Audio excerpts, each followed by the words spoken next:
thing, and all that does is notify you anytime a new article's or a new page is added to the article.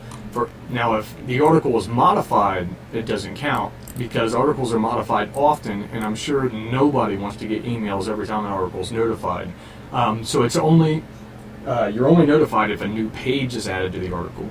And lastly, you could put a friend's email address in and click submit and email a link to the article to a friend, and it'll link them to the first page of the article. Down here are social bookmarkers that allow you to bookmark the article on various things like Dig, Twitter. Twitter's not a bookmarker, but you know that.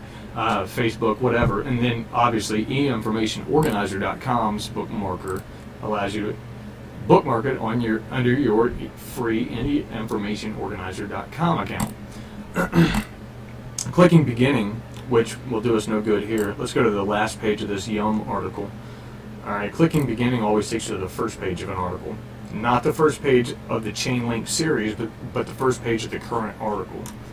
So watch out for that. Anyway, and then up here is your breadcrumbs area or your navigation area.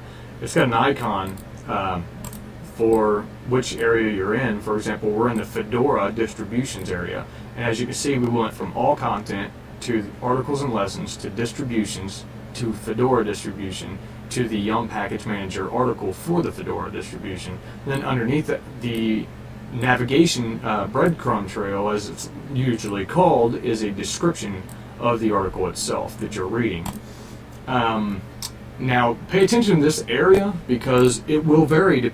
It will contain a lot of useful things. For example, here we are in the forums. Now, the forums are a bit different. The top level is your main category. Right now there's only one, but it's just like the articles. It's the main categories that things are filed under. And then you go down to the level 2 and level 3 categories to get down to the forum topics, just like you would go to level 2 and 3 categories to get to your articles for the content area. Anyway, here's the oldest 10 unanswered forum posts, or topics. These are topics, the oldest topics that have no replies to them.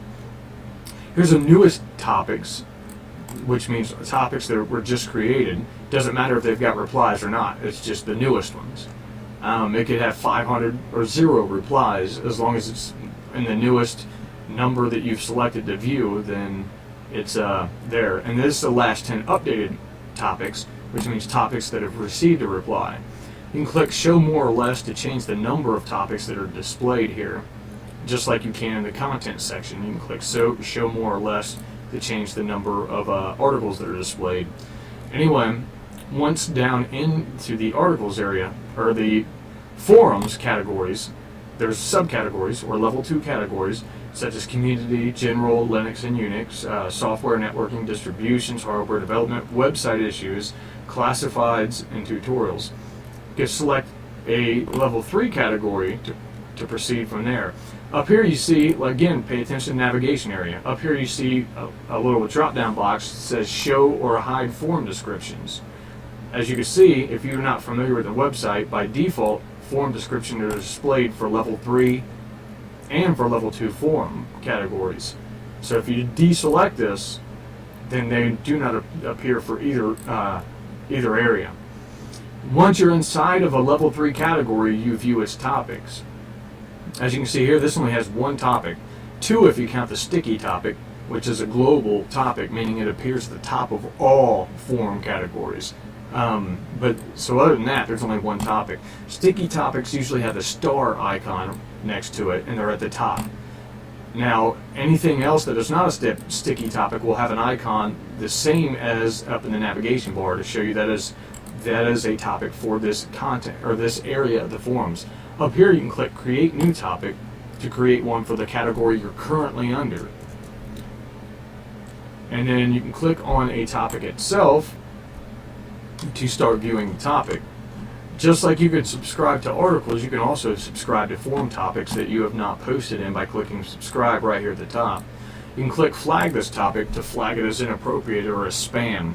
Typically the only excuse to flag an entire topic is spam.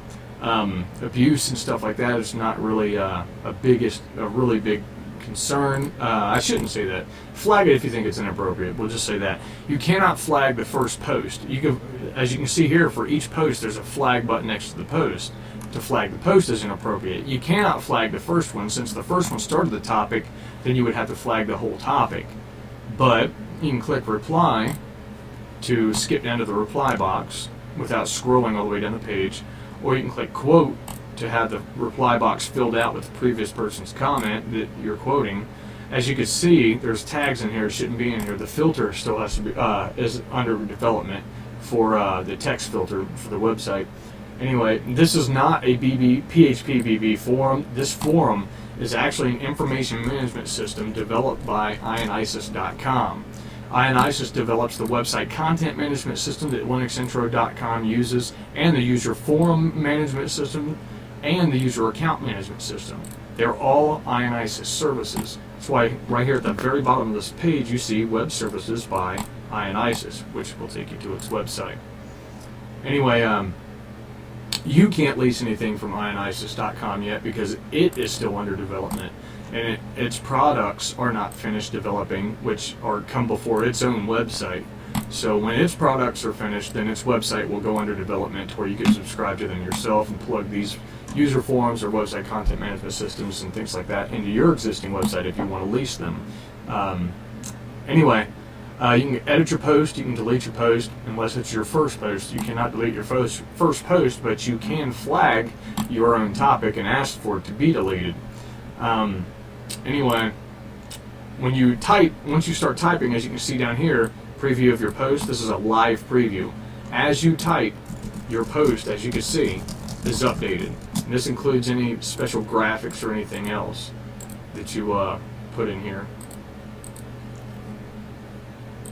It automatically put the smileys at the bottom. Anyway, okay, account maintenance area, the account area. You can update your avatar that's being used in the forums. You can update your display name. That reminds me, I didn't even get finished with the forums yet. Hold on, one other thing. Right here shows the person's username. You can change that at any time you want. You are not stuck with your username. It shows how many posts that person's got and what their current user level is. This person's a user, this person's an administrator. And it also shows what Linux distribution or what computer distribution they use. This person uses Fedora. This person doesn't have a distro selected. If you click on their name or their icon, you will go to their profile page. If on their profile page, it shows you the same stuff, and it also shows you their website and their signature, which is below their posts in the forums.